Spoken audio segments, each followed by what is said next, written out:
India అనే lesson గురించి అయితే చూద్దాం. I saw a snake and ran away.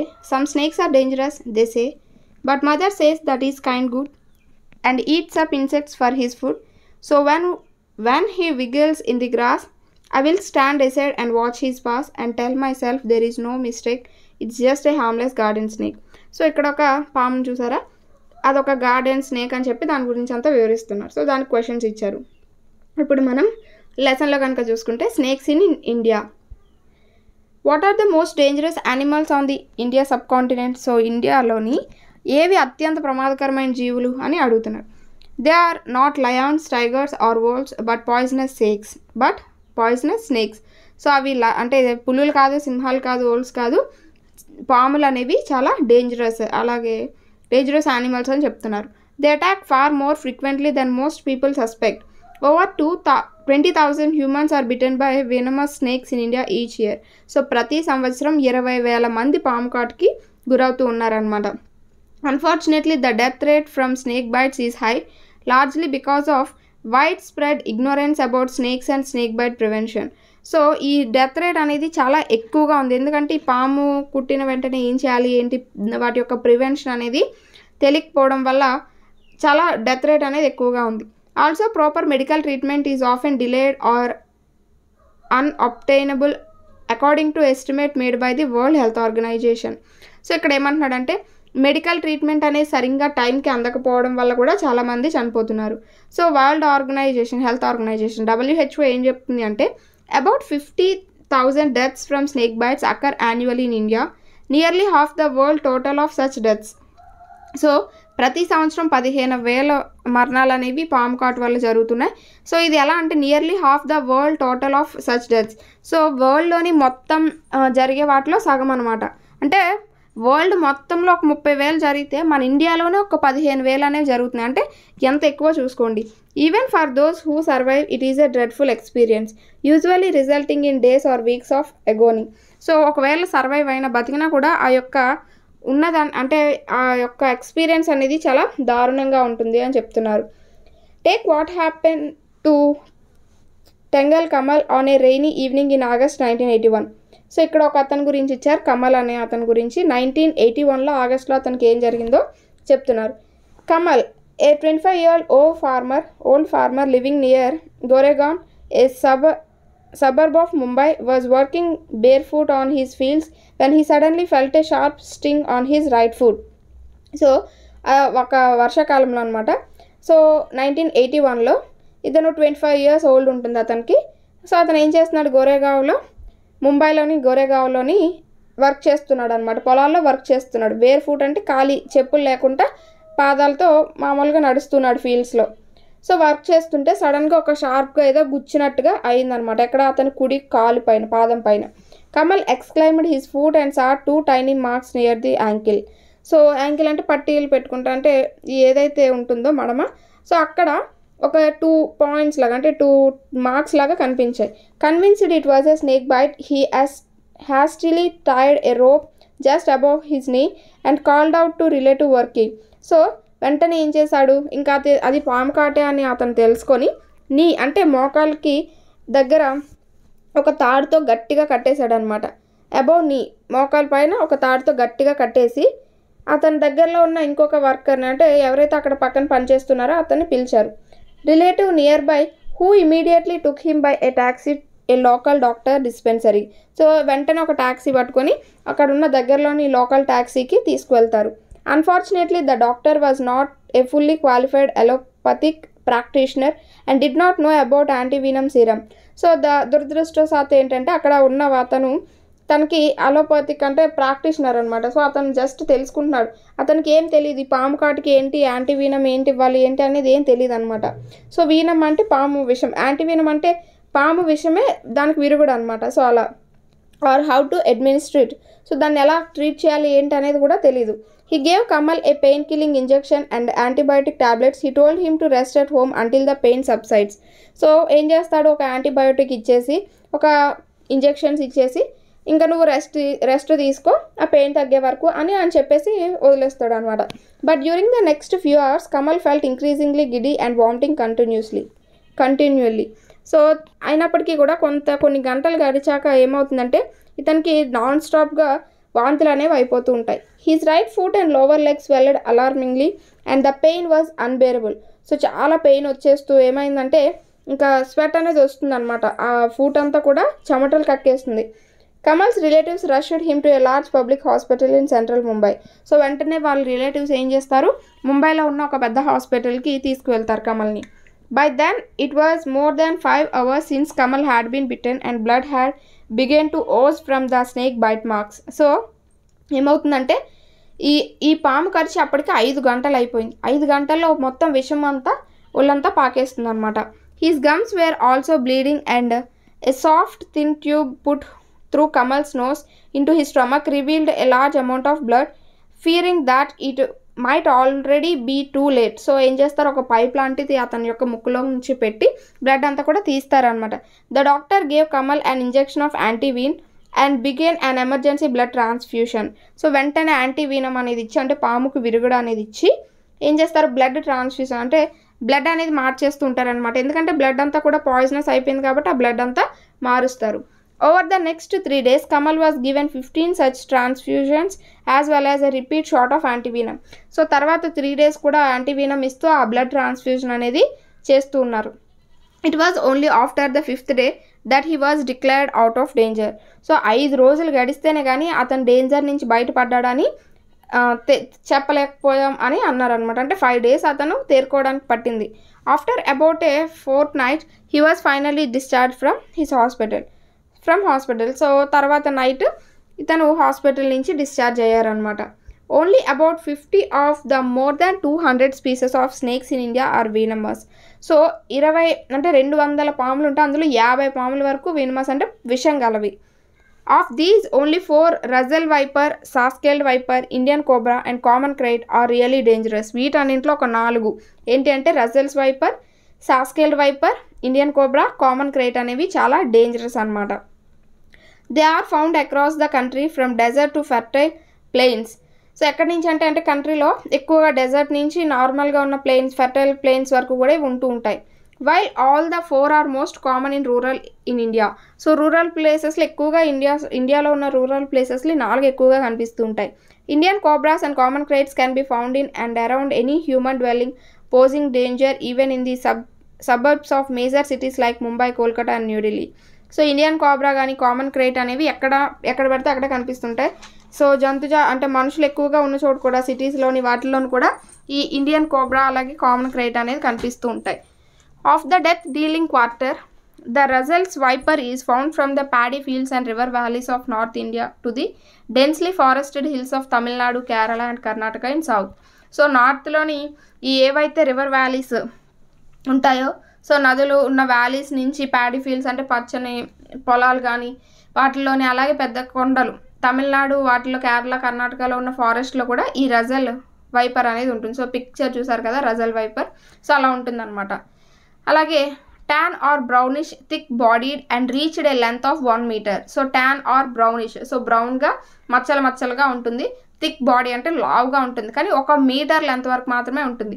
It has long movable fangs that inject a large amount of venom, making it even more dangerous than the Indian cobra. So దీనికి కోరలు అనేవి చాలా పెద్దగా ఉంటాయన్నమాట. దానివల్ల ఎక్కువ విషం అనేది బాడీలోకి ఇంజెక్ట్ చేస్తుంది. సో ఇవి ఇండియన్ కోబ్రా కంటే చాలా డేంజర్ అనమాట మనకి. అలాగే the Indian cobra a relative of some killer snakes of Asia, Africa and Australia is readily recognized by the spectacle picture on the right and monokill marks on its back. So ఇక్కడ చూసారా monokill cobra అలాగే spectacle cobra. However, the black cobra has no distinguished marks. So black కోబ్రాకి ఎలాంటి marks అనేవి మనకు కనిపించవు అనమాట చాలా వరకు. సో ఇలా ఇండియన్ కోబ్రాలో మనకి 2 types అనేవి ఉంటాయి. About 1.5 or 2 meters long, the cobra spends much of its time underground or beneath dead logs or stones. So స్టోన్స్లోని వాటిలోని ఎక్కువగా ఉంటుంది అనమాట ఈ కోబ్రా అనేది. Feeding mainly on frogs and rats, the cobra's bite is shallow and delivers a smaller dose of venom. So ఈ యొక్క cobra కరిస్తే కనుక తక్కువ మోతాదులో విషం అనేది ఇంజెక్ట్ చేస్తుంది. But the venom is 3 times as toxic as that of Russell's viper. కానీ తక్కువ ఇంజెక్ట్ చేసిన అంటే బాడీలోకి ఇది తక్కువ విషయాన్ని ఇంజెక్ట్ చేసిన రజల్స్ వైపర్ కంటే 3 times స్ట్రాంగ్గా ఉంటుందట. అంటే ఎంత డేంజర్ చూసుకోండి. సో అలాగే even more toxic is the వినమ్ of the secretive and timid common crate 1 to 1.5 meters is length. అలాగే 1 to 1.5 meters లెంత్ అనేది ఉంటుంది కామన్ క్రేట్ అనేది. ఇక్కడ చూసారు కదా పిక్చర్లో మనకి బ్లాక్ అలాగే బిస్కెట్ కలర్తో ఉన్నది చారలుగా. It is found throughout the India. The common krait is usually glistening bluish black with thin ఆఫ్ అండ్ indistinct white cross branch. So ఇలా చారలుగా ఒకటి బ్లాక్ వైట్ అలా చారలుగా ఉంటుంది. సో ఇక్కడ చూసారా ఇండియన్ కోబ్రా, ఇవి చూస్తుంటేనే భయంగా ఉంది. Contrary to what many people believe, most snakes are timid nocturnal creatures feeding mostly on rats, mice, frogs, toads, lizards or birds. So చాలా వరకు పాములు అనేవి చాలా భయంకరంగా ఉంటాయి.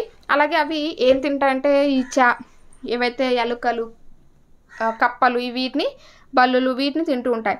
That are humans only when actually stepped upon or provoked in some way. So ఎప్పుడు మానవుల వైపు వస్తాయి అంటే మనుషుల వైపు ఎప్పుడు వస్తాయి అంటే ఏవైనా వాటికి హాని తలపెట్టినప్పుడు అప్పుడు అవి మానవుల్ని అంటే మనుషుల్ని కరవడానికి వస్తూ ఉంటాయి. Precautions such as wearing shoes and long trousers when walking through high grass and undergrowth lessen the risk of being bitten. For most snake bites in India occurs as people walk barefoot. So దీన్ని అంటే ఈ పాము కాటు నుంచి కాపాడుకోవాలంటే ఏమైనా shoes వేసుకోవడం కానీ ఏమైనా గ్రాస్ అలాంటి మట్టిలో నడిచేటప్పుడు ఫుల్ ట్రౌజర్స్ వేసుకోవడం ఇలాంటివి చేయడం వరకు కొంచెం తగ్గించుకోవచ్చు ఈ యొక్క మరణాలని. క్యారీ ఏ ల్యాంటర్న్. సో చాలా వరకు ఇండియాలో పాము కాటుకు గురవుతున్న వాళ్ళలో కనుక చూసుకుంటే చాలా వరకు బేర్ ఫుట్ అంటే ఉట్టి పాదాలతో నడడం వల్ల ఎక్కువగా పాము కాట్లు అనేవి జరుగుతున్నాయి. Carry a lantern or lantern or torch when you venture out at night. So night time మీరు ఆ ప్లేసెస్కి వెళ్ళేటప్పుడు లాంతర వాటిని తీసుకువెళ్ళడం మంచిది, టార్చ్ లైట్ కానీ. Beat the ground ahead with a long stick as you walk. So ఇలా గట్టిగా నేలని అడుచుకుంటూ వెళ్ళాలి. Snakes will perceive the vibrations and slither away. So ఆ వైబ్రేషన్స్కి ఏంటంటే అక్కడ ఉన్నా కూడా పక్కకి వెళ్ళిపోతూ ఉంటాయి. The snakes move around as long as they have rats to feed on. So ఎంత ఫాస్ట్గా వెళ్తా అంటే ఎలుకలు ఉన్నాయంటే ఖచ్చితంగా పాములనే ఉంటాయి.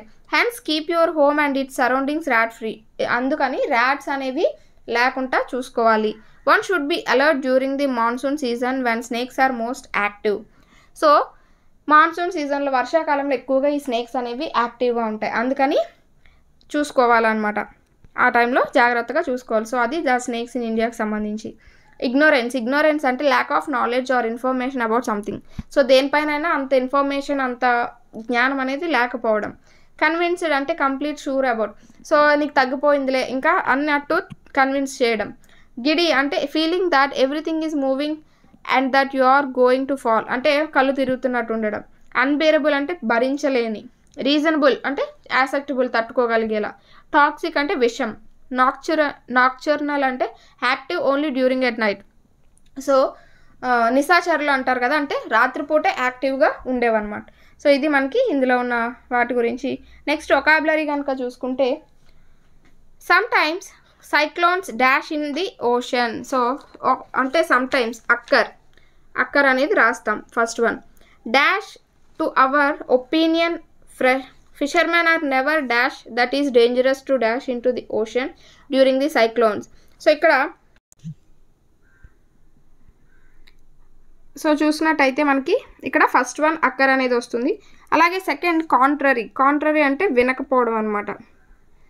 Contrary to our opinion fishermen are never అంటే ఫిషర్మెన్స్కి మేము చెప్పింది ఎప్పుడు వినరు. Contrary are never convinced. So మేము చెప్పిన దానికి ఎప్పుడు కూడా అగ్రి అవ్వరు. that it is dangerous to dash in the ocean during the cyclones. dangerous to venture. So వెళ్ళడం అనమాట. సో సైక్లోన్స్లో వెళ్ళొద్దు అని చెప్పిన ఫిషర్మ్యాన్స్ ఎప్పుడు కూడా మా మాటని వినరు, కన్విన్స్ అవ్వరు. In the ocean during the cyclones they dash the same mistake and lose their precious lives. Repeat. So వాళ్ళు మళ్ళీ రిపీట్ చేస్తూనే ఉంటారు, వెళ్తూనే ఉంటారు, వాళ్ళ యొక్క లైఫ్ని పోగొట్టుకుంటారు అని. సో ఈ విధంగా అక్కర్, కాంట్రరీ, కన్విన్స్డ్, వెంచర్, రిపీట్ అనేది రాయొచ్చు. నెక్స్ట్ ఇక్కడ మనకి ప్రిఫిక్స్ సఫిక్స్ గురించి ఇచ్చారు. ప్రిఫిక్స్ అంటే ఏంటంటే రూట్ వర్డ్కి మనం ఒక వర్డ్ ముందు యాడ్ చేసినట్టయితే ప్రిఫిక్సెస్ అనేవి వస్తాయి. సఫిక్స్ అంటే ఒక రూట్ వర్డ్కి తర్వాత మనం ఏదైనా వర్డ్ యాడ్ చేస్తే దాన్ని సఫిక్స్ అని అంటూ ఉంటాం. సపోజ్ ఇక్కడ ప్రికాషన్ అనికి కాషన్కి ప్రీ అనే ప్రిఫిక్స్ అనేది యాడ్ చేశారు, ప్రికాషన్ అయ్యింది. అలాగే డేంజర్ అనే దానికి ఓయుఎస్ డేంజరస్ అనేది అవుతుంది. సో సఫిక్స్ అనేది ఓయుఎస్ అనేది యాడ్ చేయడం వల్ల డేంజరస్ అనేది అయింది. సో ఇలా రూట్ వర్డ్కి ముందు వెనక కొన్ని వర్డ్స్ అనేవి యాడ్ చేయడం ద్వారా ప్రిఫిక్సెస్ సఫిక్సెస్ అనేవి వస్తూ ఉంటాయి. అలాంటివి ఇక్కడ మనల్ని కొన్ని రాయమన్నారు. ఇక్కడ courage discourage, active inactive, legal illegal, able unable, believe disbelieve, అలాగే కింగ్డమ్, రిచ్నెస్ అనొచ్చు, రిచ్లీ అని కూడా అనొచ్చు, ఎల్వై రిచ్లీ, ఎన్ఈఎస్ఎస్ రిచ్నెస్ అని కూడా అనొచ్చు, బ్రేవ్లీ, అలాగే ఫేమస్ ఓఎస్ ఫేమస్, బాయ్హుడ్ అనొచ్చు, లేకపోతే బాయిష్ చైల్డిష్ అంటాం కదా, అలా బాయిష్ అని కూడా అనొచ్చు. సో ఈ విధంగా రూట్ వర్డ్కి సఫిక్సెస్ ప్రిఫిక్సెస్ అనేవి యాడ్ చేయడం వల్ల మనకు ఒక కొత్త వర్డ్ అనేది వస్తూ ఉంటుంది అనమాట. Next fill in the blanks in the following sentence with suitable forms after adding a prefix or suffix of the. So ఇక్కడ మనకి కొన్ని వర్డ్స్ అనేవి ఇచ్చాడు, వాటికి సఫిక్సెస్ ప్రిఫిక్సెస్ యాడ్ చేసి ఆ యొక్క బ్లాంక్స్లో రాయమన్నారు. He was acting in a very dash way, childish I S H అనే ప్రిఫిక్స్ సఫిక్స్ అనేది యాడ్ చేయడం వల్ల ఇక్కడ చైల్డిష్ అనేది అయింది. So this word is very difficult to spell and even worse it's pronunciation అనొచ్చు. అలాగే you should not have done that, it was very dash of you, thoughtful, so thoughtful of you అని రాయొచ్చు. అలాగే he didn't pass his exam, he was dash in the second attempt, he was successful in the second attempt. Some of the Indian cities are dreadfully dash crowded అని రాయొచ్చు, crowded. అలాగే the team won the dash championship అని రాయొచ్చు. అలాగే there is a very high dash that they will be late, likelihood అని రాయొచ్చు. I couldn't find any dash in his theory, weakness అని రాయొచ్చు, నెస్ అనే సఫిక్స్ యాడ్ చేసి రాయొచ్చు. అలాగే there were a 3-hour dash because of the strike, stoppage because you need a dash of motivation, organization and revision to learn English, combination of motivation organization. ఇలా మనం వీటికి suffixes prefixes అనేవి add చేసి అయితే రాసుకోవచ్చు. నెక్స్ట్ కనుక చూసుకుంటే మనకి అంటిల్ యాజ్ లాంగ్ యాజ్ గురించి ఇవ్వడం జరిగింది. The snakes move around as long as they have rats to feed on. అంటే ఈ స్నేక్స్ ఆ ర్యాట్స్ ఉన్న ప్లేస్కి అంటే చాలా ఫాస్ట్గా వెళ్ళి వాటిని తింటూ ఉంటాయి. He told him to reset at home until the pain subsides. So pain తగ్గే వరకు ఇంటి దగ్గరే ఉండమన్నారు. So until refers to a point of time or an event. So until అనేది మనం ఎప్పుడు యూజ్ చేస్తామంటే ఏదైనా పాయింట్ ఆఫ్ టైం గురించి ఏదైనా ఈవెంట్కి సంబంధించి తెలియజేసినప్పుడు అంటిల్ అనేది యూజ్ చేస్తాం. యాజ్ లాంగ్ యాజ్ అనేది ఎప్పుడు యూజ్ చేస్తామంటే పీరియడ్ ఆఫ్ టైం గురించి, సో ఒక పీరియడ్ ఆఫ్ టైం గురించి చెప్పినప్పుడు యాజ్ లాంగ్ యాజ్ అనేది యూజ్ చేస్తాం. సో ఇక్కడ పెయిన్ తగ్గే వరకు అంటే ఒక ఈవెంట్ కంప్లీట్ అయ్యే వరకు పాయింట్ ఆఫ్ టైం వరకు కూడా చెప్తున్నారు కాబట్టి అంటిల్ అనేది యూజ్ చేసాం. యాజ్ లాంగ్ యాజ్ అనేది ఒక పీరియడ్ ఆఫ్ టైం అంటే ర్యాట్స్ ఎక్కడ ఉంటే అవి ఉన్నంత వరకు కూడా అవి వేటాడుతూనే ఉంటాయి అన్నట్టుగా. సో అక్కడ యాజ్ లాంగ్ యాజ్ అనేది యూజ్ చేసాం. సో ఇక్కడ చూస్తే Kamal went on playing football dash there was light. So light వచ్చే వరకు అంటే ఒక మనకి యాజ్ లాంగ్ యాజ్ అనేది ఎప్పుడు period of time. So light వచ్చే వరకు దేర్ వాజ్ లైట్ ఉన్నంత వరకు ఫుట్బాల్ అనేది ఆడుకుంటున్నాడు. అక్కడ ఒక పీరియడ్ ఆఫ్ టైం చెప్తున్నాం కాబట్టి యాజ్ లాంగ్ యాజ్ అనేది మనం రాస్తాం. అలాగే we went on watching TV dash 10 PM. So 10 PM అనేది correct point of time. So అక్కడ అంటిల్ అనేది యూజ్ చేస్తాం. అలాగే the cricket match continue dash the rain stopped it. So rain stop అయ్యే వరకు అంటే ఒక పర్టికులర్ పాయింట్ ఆఫ్ టైంని చెప్తున్నాం కాబట్టి ఇక్కడ కూడా అంటిల్ అనేది యూజ్ చేస్తాం. అలాగే you should go on taking this medicine dash to have the pain. So pain you should go on taking this medicine dash you have the pain. So pain తగ్గే వరకు అంటే యాజ్ లాంగ్ యాజ్ అని మనం రాయొచ్చు. ఒక period of time గురించి చెప్తున్నాం కాబట్టి. Do not wait, luck knocks at your door, if you start work you will be lucky.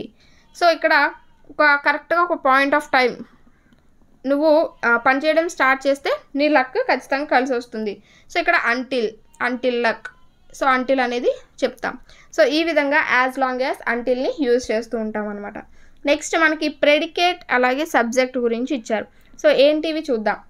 Kamal examined his foot, it was a snake bite. So ఇక్కడ కమల్ అనే దగ్గర 1, ఇట్ అనే దగ్గర 1, examined his foot was a snake bite కాడ 2 numbers అనేవి ఇచ్చారు. అయితే చూద్దాం. Normally all sentences have a subject and a predicate. So ప్రతి సెంటెన్స్, ఏ సెంటెన్స్ తీసుకున్నా కూడా ఒక సబ్జెక్ట్ ఒక ప్రెడికేట్ అనేది ఉంటుందట. In the above sentences the first part is called the subject and the second part is called the predicate. So ఇక్కడ Kamal it అనే సబ్జెక్ట్ అయితే ఈ సెకండ్ ఉన్న సెంటెన్సెస్ 2 కూడా ప్రెడికేట్ అవుతాయంట. అయితే ప్రెడికేట్ అంటే ఏంటో చూద్దాం. The subject is usually a noun are A pronoun. So subject అంటే ఏంటంటే నౌన్ కానీ ప్రొనౌన్ కానీ. సపోజ్ ఇక్కడ కమల్ అనేది ఏంటి నౌన్, ఇట్ అనేది ప్రొనౌన్. అలా హీ, షీ, ఇట్ ఆర్ ఏవైనా నేమ్స్కి సంబంధించి, నౌన్స్కి సంబంధించి ఇలా ఏది ఉన్నా కూడా వాటిని మనం సబ్జెక్ట్ కింద తీసుకుంటాం. అలాగే the predicate gives information about the subject.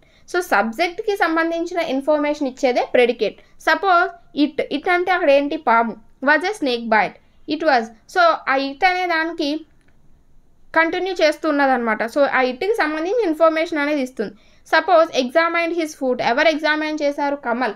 So కమల్కి సంబంధించిన ఇన్ఫర్మేషన్ తెలియజేస్తుంది కాబట్టి అది ఒక ప్రెడికేట్ అవుతుంది. అంటే అక్కడ కమల్ అనే కాదు, సబ్జెక్ట్కి సంబంధించిన ఇన్ఫర్మేషన్ అనేది తెలియజేస్తుంది ఆ ప్రెడికేట్ అనేది. You will notice that some sentences do not have subjects as in shut the door, here the subject is you. So ఇక్కడ మనకి షట్ ద డోర్ అనేది ఉన్నది. సో ఇక్కడ చూడడానికి సబ్జెక్ట్ అనేది లేదు, కానీ అంటే చూడడానికి మనకి ఎలాంటి సబ్జెక్ట్స్ అనేవి లేవు, బట్ అక్కడ సబ్జెక్ట్ అనేది you. So shut the door అని ఎవరిని అంటాం, మన ఎదురుగా ఎవరుంటే వాళ్ళు. సో యూ అనేది మనం యూజ్ చేయొచ్చు అలా అనమాట. ఇక్కడ చూడండి, నాగమణి కేమ్. ఇక్కడ నాగమణి కేమ్, నాగమణి అనేది సబ్జెక్ట్ అవుతుంది, కేమ్ అనేది ప్రెడికేట్ అవుతుంది. ఇక్కడ కేమ్ అనేది ఎవరి గురించి తెలియజేస్తుంది, ఎవరి గురించి ఇన్ఫర్మేషన్ ఇస్తుంది, సబ్జెక్ట్ గురించి ఇన్ఫర్మేషన్ ఇస్తుంది. అలాగే she taught a wonderful lesson, she అనేది subject, taught a wonderful lesson అనేది predicate. A number of students అనేది సబ్జెక్ట్, లైక్డ్ ఇట్ ప్రెడికేట్. ఇలా మనకి చెప్తూ ఉంటాం. అయితే సబ్జెక్ట్ అనేది నౌన్ అవ్వచ్చు, ప్రొనౌన్ అవ్వచ్చు, ఏ నౌన్ ఫ్రేజ్ కూడా అవ్వచ్చు అనమాట. అలాగే ఇక్కడ ఏ నెంబర్ ఆఫ్ స్టూడెంట్స్ అనేది చూసారా, అలా నౌన్, ప్రొనౌన్, నౌన్ ఫ్రేజ్ ఏదైనా అవ్వచ్చు. So the subject of a sentence can be a noun, a pronoun or a noun phrase. So subject, predicate సబ్జెక్ట్లో సబ్జెక్ట్ అనేది ఏది అవ్వచ్చు అంటే ఒక నౌన్ అవ్వచ్చు, ఒక ప్రొనౌన్ అవ్వచ్చు, ఒక నౌన్ ఫ్రేజ్ అనేది అవ్వచ్చు. Next, the predicate in the first sentence consists of a single word which is a verb. In sentence 2 and 3, the predicate consists of more than one word, but it has essentially a verb. So the predicate can consist of one or more words, but it must contain a verb. So ఏమంటున్నాడంటే, so subject అనేది మనకి noun అవ్వచ్చు, pronoun అవ్వచ్చు, noun phrase అవ్వచ్చు అని చెప్పుకున్నాం. ఇక్కడ predicate అనేది ఎలా ఉండాలి, సో ప్రెడికేట్ ఎలా ఉంటుంది, దాని యొక్క గుణం ఎలా ఉంటుంది అంటే అది ఒక వర్డ్. ఇక్కడ సపోజ్ చూస్తే ఒక వర్డే ఉంది, కేమ్ అనేది. కేమ్ అంటే ఏంటి, వెర్బ్. సెకండ్లో చూసుకుంటే థాట్ ఏ వండర్ఫుల్ లెసన్, ఇక్కడ థాట్ అనేది ఏంటి, వెర్బ్. లైక్డ్ ఇట్, లైక్డ్ అనేది ఏంటి, వెర్బ్.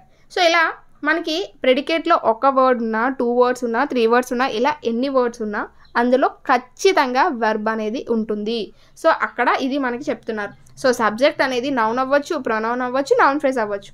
అయితే ప్రెడికేట్ ఎలా ఉండాలి అంటే అది కొన్ని గ్రూప్ ఆఫ్ వర్డ్స్తో ఉంటుంది. సో ఒక వర్డ్ ఉండొచ్చు, 2 వర్డ్స్ ఉండొచ్చు, 3 వర్డ్స్ ఉండొచ్చు, బట్ అందులో కంపల్సరీగా వెర్బ్ అనేది ఉంటుంది. అది ప్రెడికేట్ మనకి అని చెప్తున్నారు అనమాట. సో అది మనకి సబ్జెక్ట్ ప్రెడికేట్కి సంబంధించి. ఇక్కడ చూస్తే మనకి సబ్జెక్ట్ ప్రెడికేట్ అంటే ఏంటో గుర్తించమన్నారు. Poisonous snakes are very dangerous. Poisonous snakes అనేది సబ్జెక్ట్ 1. ఆర్ వెరీ డేంజరస్ అనేది second 1. The cobra is a poisonous snake. The cobra అనేది సబ్జెక్ట్, పాయిజనస్ స్నేక్ అనేది ప్రెడికేట్ సెకండ్ 1. మెనీ పీపుల్ అనేది ఫస్ట్ 1 అంటే subject. Die of snake bite predicate. Some snakes, subject, are timid and harmless, predicate. Doctors, subject, can save snake bite victims, adi predicate. We should అనేది subject. Be cautious of poisonous snakes. So ఇక్కడ ఇది predicate. ఇలా మనకి ఈ విధంగా ఉన్నవన్నీ కూడా subject ప్రెడికేట్ల కింద అయితే చెప్పుకోవచ్చు. నెక్స్ట్ ఇక్కడ కనుక చూసుకుంటే ఎడిటింగ్, ఒక పారాగ్రాఫ్ అనేది ఇచ్చాడు, అందులో ఏది తప్పుగా ఉన్నాయి అనేది గుర్తించమన్నాడు. ఇక్కడ చూస్తే Mr Narayanarao slowly bent and sit in his armoured chair. So మనం చెప్పుకున్నాం అండ్ అనే కంజంక్షన్ వచ్చినప్పుడు దాని ముందు వెనక ఉన్న ఏవైతే వర్డ్స్ ఉంటాయో అవి ఒకే టెన్స్లో మనకి ఉండాలి. ఇక్కడ బెంట్ ఉన్నది, ఇక్కడ సిట్ ఉన్నది. బెంట్ అనేది పాస్ట్ ఫామ్లో ఉంది, సిట్ అనేది ప్రెజెంట్ ఫామ్లో ఉంది. సో ఇక్కడ బెంట్ అండ్ సాట్, సిట్ని సాట్ కింద మనం మార్చుకోవచ్చు. Sit sat in his armoured chair. He leaned back removing his spectacle. So spectacles అని ఉంటుంది, స్పెక్టాకిల్ అని ఉండదు. So yes. He said, Kaushik, can you bring down my old box from the upper shelf in dash bedroom, in me bedroom అన్నారు. So in me bedroom అనేది ఉండదు, in my bedroom, in my cupboard, ఇలా my అనేది use చేస్తాం. So ఇక్కడ my bedroom. The boy mounted a chair as quick as a lizard and brought the box down. So next, what do it contain? ఇక్కడ what do it contain అని రాదు, what does. So does అనేది it అనేది వచ్చినప్పుడు does అనేది వస్తుంది. So what does it contain? He murmured and tried to open it. His sister snatched it on his hands and ran away. So on his from, so ఇక్కడ on అనేది కాదు, from, it from his hands అంటే తన చేతిలోంచి. So from his hands and ran away అనేది వస్తుంది. So ఈ విధంగా మనం వీటినైతే రెక్టిఫై చేయొచ్చు ఈ యొక్క ఎర్రర్స్ని. సో అది మనకి లెసన్లో ఉన్న గ్రామర్ అంతా కూడా. అండ్ నెక్స్ట్ లెసన్ వచ్చేసి ఇందులో ఉన్న పోయం మనకి ట్రీస్ అనే పోయం గురించి ఇచ్చారు. దీన్ని ఎవరు రాశారు అంటే హ్యారీ బెన్ అనే వారు ఈ యొక్క ట్రీస్ అనే పోయంని రాయడం జరిగింది. చూద్దాం. Trees are the kindest things I know. So trees అనేవి చాలా కైండెస్ట్ థింగ్స్ అంటే చాలా జాలిదయ, మంచివి అని, మంచి మనస్తత్వం ఉన్నవి. They do no harm, they simply grow. So ఎవరికి ఎలాంటి హార్మ్ అనేది, కష్టం అనేది కలిగించదు, ఆపద అనేది కలిగించదు, వాటంతట అవి పెరుగుతూ ఉంటాయి. And spread a shade for sleepy cows. So ఏవైతే జంతువులు ఉంటాయో వాటి కింద పడుకునే వాటికి నీడని పనిచేస్తాయి. And gather birds among their boughs. So boughs and means కొమ్మలు అనమాట. సో కొమ్మల పైన వాటి యొక్క వాటి యొక్క కొమ్మలపైకి పక్షుల్ని పిలుస్తూ ఉంటాయి, గ్యాదర్ చేస్తాయి. They give us fruit in leaves above. So ఆకుల మధ్య పండ్లను మనకి ఇస్తూ ఉంటాయి. And wood to make our houses of. So మనం ఇల్లులు కట్టుకోవడానికి ఫర్నిచర్ ఇస్తాయి. And leaves to burn on Halloween. So leaves అనేవి ఇస్తూ ఉంటాయి. And in the spring new birds of green. So spring అంటే మనకి వసంతకాలం వచ్చినప్పుడు, సో ఆ కాలం వచ్చినప్పుడు మళ్ళీ చిగురు అనేది పెడుతుంది, పిందెలు. బర్డ్స్ మీన్స్ పిందెలు అలాంటివి అనమాట. They are the first when day begin. So to touch the beam of morning sun. So they are the first when days begin to touch the beams of morning sun. Morning sun వచ్చినప్పుడు so ఇవే first ఆ యొక్క day began చేస్తా. అంటే ఈ beams అంటే ఏంటంటే sun యొక్క రేస్ అనమాట, కిరణాలు. సో వాటిని తాకుతూ ఈ చెట్లే ఫస్ట్ తాకుతాయి, ఇవే ఫస్ట్ డేని స్టార్ట్ చేస్తాయి. They are the last to hold the night. So చివరిగా నిద్రపోయేవి కూడా అవే.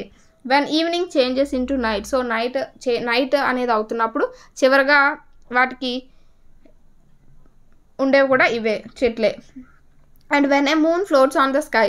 సో ఆకాశంలో చంద్రుడు కదులుతూ ఉన్నప్పుడు they hum a drowsy lullaby. So అంటే ఒక జోల పాట పాడినట్టుగా ఉంటాయన్నమాట. Of sleepy children long ago. So చిల్డ్రన్కి ఒక జోల పాట పాడినట్లు చెట్లనే ఉంటాయి. Trees are the kindest things I know, Harry Behn. So ఈ ట్రీస్ అనే పోయమ్ ఈ విధంగా ఉంటుంది. నెక్స్ట్ ఇందులో ఉన్న గ్లాసరీ కనుక చూస్తుంటే బౌస్ మీన్స్ బ్రాంచెస్. హ్యాలోవన్ అంటే 31st అక్టోబర్లో పిల్లలు ఒక స్పెషల్ డ్రెస్ వేసుకొని ఉంటారనమాట. బీమ్స్ అంటే రేస్, కిరణాలు. డ్రౌసీ అంటే స్లీపీ. లులబీ అంటే ఒక జోలపాట అనమాట. Next a letter from mother earth. ఇది ఈ లెసన్లో ఉన్న రీడింగ్. సో దీంతో మనకి 7th క్లాస్లో ఉన్న ప్రతి లెసన్ వెనకాతలు ఉన్న గ్రామర్, పోయం, రీడింగ్ కార్డ్స్ అన్నీ కూడా కంప్లీట్ అయిపోయినట్టే ఈ లెసన్ కనుక మనం డిస్కస్ చేస్తే. చూద్దాం. Dear children, all of you are bright children. So ఇక్కడ లెటర్ ఫ్రమ్ మదర్ ఎర్త్, అంటే ఎర్త్ చిల్డ్రన్కి ఒక లెటర్ రాస్తుంది అనమాట. So dear children, all of you are bright children. So మీరందరూ చాలా తెలివైన వాళ్ళు. యు నో మీ వెల్, మీ అందరికీ నేను బాగా తెలుసు. For centuries poets and great thinkers have written in praise of me. So చాలా ఏళ్ళ క్రితం నుంచి నన్ను చాలామంది కవులు, రచయితలు పొగుడుతూ ఉంటారు. They call me mother earth with love and affection. So నన్ను తల్లిగా భావిస్తూ ఉంటారు, చాలా ప్రేమగా తల్లిగా భావిస్తూ ఉంటారు. This is because of hundreds of years I have taken good care of people just as mother takes care of her children. So ఎందువల్ల నన్ను అలా తల్లిగా చూస్తారు అంటే, ఎన్నో సంవత్సరాల నుంచి, కొన్ని వందల సంవత్సరాల నుంచి ఒక తల్లి పిల్లల్ని ఎలా అయితే చూసుకుంటుందో నేను నా పైన ఉన్న పీపుల్కి కేర్ తీసుకుంటూ అలా చూసుకుంటున్నాను అని మదర్ ఎర్త్ అనేది చెప్తున్నది. Do you know how old I am. So మీకు తెలుసా నేను ఎంత ఓల్డో. I am 4.6 billion years old. So 4.6 billion years old నేను. Much older than your father, your grandfather and any of your great grandfathers. So మీ యొక్క grand fathers అందరికంటే నేను చాలా ఓల్డ్ అనమాట అని చెప్తున్నది. I give you food to eat like rice, wheat, fruits. You also wear clothes made of cotton and live in houses made of leaves, wood and bricks, all of which come from me. So మీరు తినే ఆహారం కానీ,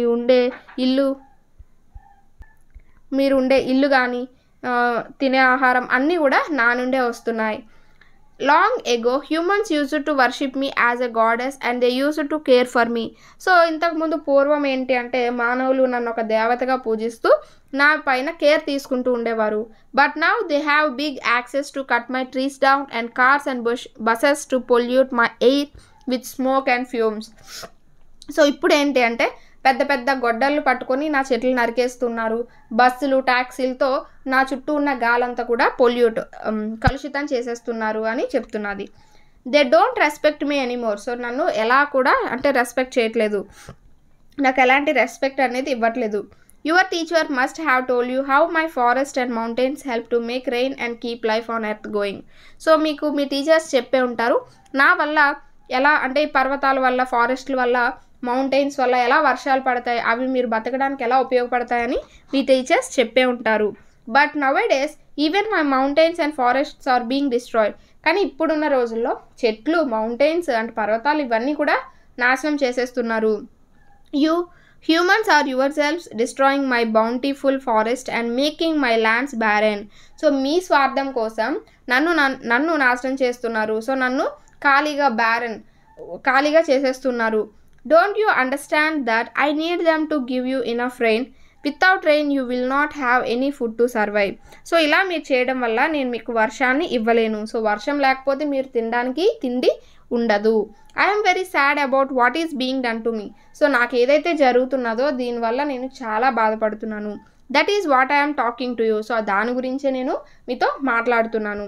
you will all grow up and became good citizens and I want you to take care of me. So మీరు మంచిగా పెద్దగా ఎదిగిన తర్వాత మంచి సిటిజన్స్గా మారి నా పైన కేర్ తీసుకోవాలి అని నేను అనుకుంటున్నాను. Plant more trees in your houses, in your schools and your towns and villages. So ఎక్కువ మొక్కలు అనేవి మీ ఇంట్లో కానీ, స్కూల్స్లో కానీ, మీరున్న బిల్డింగ్స్లో కానీ నాటండి అని చెప్తున్నారు. Think now after all you have just one mother earth. So think now after all you have just one mother earth. I trust you will take care of me well. So నేను మీ అందరికీ తల్లి లాంటి దాన్ని కాబట్టి మీరు నా పైన care తీసుకుంటారని అనుకుంటున్నాను. Yours lovingly mother earth. So ఇది మనకి ఈ లెసన్కి సంబంధించి. ఇందులో ఉన్న గ్లాసరీ కనుక చూసుకుంటే ఎఫెక్షన్ అంటే ఆప్యాయత. సో ఒక ఫీలింగ్ ఆఫ్ కేరింగ్ కానీ, అంటే బాగా చూసుకోవడం కానీ, జాగ్రత్తగా చూసుకోవడం ఇలా. బిలియన్ అంటే బిలియన్ మనకు తెలిసిందే. పొల్యూట్ అంటే నాశనం చేయడం, కలుషితం చేయడం. డెస్ట్రాయ్ మీన్స్ డ్యామేజ్ చేయడం, నాశనం చేయడం. ఇక్కడ పొల్యూట్ అంటే కలుషితం చేయడం. బౌంటిఫుల్ అంటే అవైలబుల్ ఇన్ లార్జ్ క్వాంటిటీస్, చాలా ఎక్కువగా ఉండేవి. బ్యారెన్ అంటే డ్రైగా, ప్లాంట్స్ అవి ఏమీ లేకుండా రాళ్లతో నిండే ఉన్నది బ్యారెన్. సర్వైవ్ అంటే నివసించడం, బతకడం. సో ఇది మనకి ఇందులో ఉన్న గ్లాసరీ. సో ఇక్కడతో మనకి చూసారా మొత్తం ఏవైతే 7th క్లాస్లో ఉన్నాయో ప్రతిదీ కూడా మీకు ఎక్స్ప్లెయిన్ చేయడం అయితే జరిగిందండి. సో ఇవి మీరు పర్ఫెక్ట్గా చదివి మీరు ఈ గ్రామర్ ఇదంతా కూడా ప్రాక్టీస్ చేసి ప్రతిదీ నీట్గా కనుక అర్థం చేసుకుంటే మీకు ఖచ్చితంగా బిట్ అనేది ఎటు మిస్ అయ్యే ఛాన్స్ అయితే ఉండదండి. సో 1 to 6th కూడా మనం అలానే ఎక్స్ప్లెయిన్ చేసుకున్నాం, 7th కూడా అలానే ఎక్స్ప్లెయిన్ చేసుకున్నాం, అలాగే 8th క్లాస్ కూడా మనం అలానే ఎక్స్ప్లెయిన్ చేసుకున్నాం.